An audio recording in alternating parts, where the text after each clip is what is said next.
Alright, I'm Coach Johnny with Let's Learn Muay Thai and X3 Sports in Atlanta, Georgia. I'm with X3 fighter, kickboxer, Wayne Loudermill. We're going to go over on how to set up a twisting kick. Some people call it a SAENCHAI kick. We're using one kick to set up the other fakes or conditioned response. I'm teaching him that every time I lift up my knee, I'm going to throw a certain kind of kick. Once he gets used to that kick, I'll throw another one.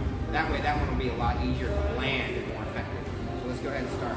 Every time Coach Wayne comes at me, I stop him with a tee.